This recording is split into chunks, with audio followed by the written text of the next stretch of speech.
रहस्यों से भरा पड़ा है ना? लेकिन कुछ पहेलियां ऐसी हैं जो आज भी दिमाग को चकरा देती हैं। और एक ऐसा ही सवाल है, सिंधु घाटी सभ्यता का आखिर हुआ क्या?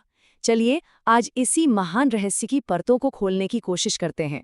जरा सोचें, एक पूरी की पूरी सभ्यता, लाखों लोग, एकदम सुनियोजित शहर और सब कुछ मानो हवा में गायब हो गया। सवाल तो यही उठता है कि आखिर कैसे।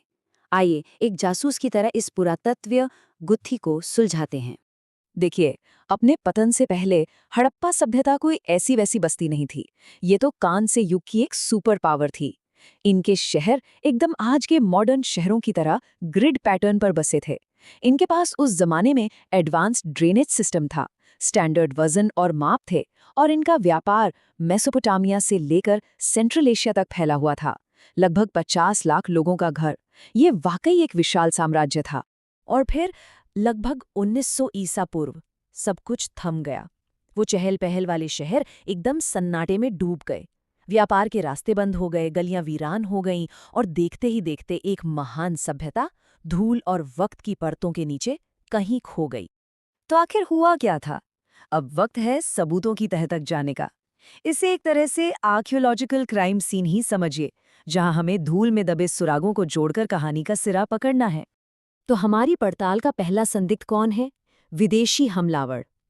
क्या इस शानदार सभ्यता का अंत खून खराबे और जंग से हुआ था? ये थ्योरी कई सालों तक इतिहासकारों के बीच बहस का एक बड़ा मुद्दा रही है। हाँ, इसे ही आर्यन आक्रमण थ्योरी के नाम से जाना जाता है। अब ये थ्योरी कहती क्या है?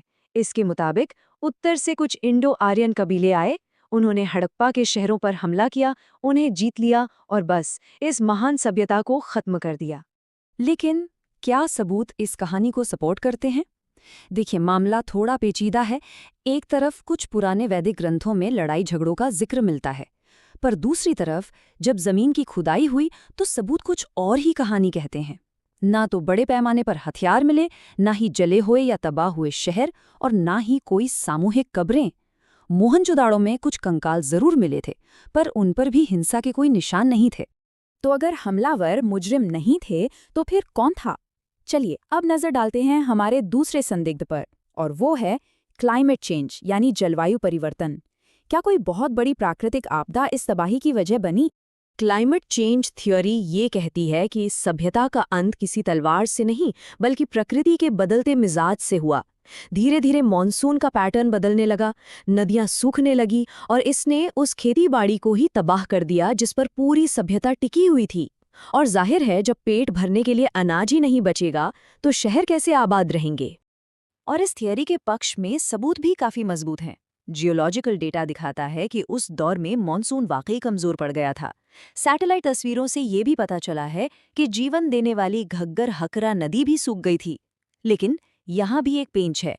इंसान अक्सर बदलते माहौल में ढलना सीख ही लेता है। तो फिर ऐसा क्या हो गया कि ये पूरी की पूरी सभ्यता ही बिखर गई? तो फिर इस गुत्थी का असली जवाब क्या है? हमला या मौसम?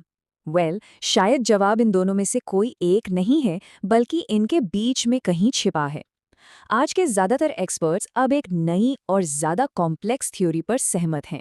ये एक लाइन मुझे लगता है सब कुछ कह देती है। कोई एक मुजरिम नहीं था, ये एक धीमी सिलसिलेवार तबाही थी। कई वजहों का एक परफेक्ट स्टॉर्म। मतलब असल में कोई एक विलन था ही नहीं, बल्कि कई छोटी बड़ी चीजों ने मिलकर इस सभ्यता की नींव को हिलाकर रख दिया। तो ये तबाही का सिलसिला आखिर चला कैसे? इसे एक डोमिनो इफेक्ट की तरह समझते हैं। सबसे पहले मानसून ने धोखा दिया और लंबे लंबे सूखे पड़ने लगे। इसकी वजह से जीवन देने वाली घग्गर हकरा नदी सूख गई और खेती बाड़ी चौपट हो गई। जब अनाज की कमी हुई तो व्यापार अपने आप ठप पड़ गया। खाने और काम के बिना ये बड़े बड़े शहर एक बोझ बन गए, और आखिर में लोगों के पास अपने घर बार छोड़कर छोटे छोटे गांवों की तरफ जाने के अलावा और कोई चारा ही नहीं बचा। तो इस पूरे केस का फैसला ये निकलता है, हड़प्पा सभ्यता की कोई अचानक मौत नहीं हुई थी। ये एक बहुत धीमा बदलाव था। ये लोग कहीं गायब नहीं हुए, बल्कि इनके जीने का तरीका बदल गया। आलीशान शहरों की जगह छोटे छोटे गांवों ने ले ली, और एक महान शहरी सभ्यता धीरे धीरे एक ग्रामीण संस्कृति में बदल गई। हड़प्पा के लोग बदलते हुए क्लाइमेट के आगे एक तरह से बेबस हो गए। उनकी ये हजारों साल पुरानी कहानी आज हमारे लिए एक आईने की तरह है और एक बहुत बड़ा सवाल भी खड़ा करती है। क्या हम इतिहास के इस सबसे बड़े सबक को सीखने के लिए तैयार हैं?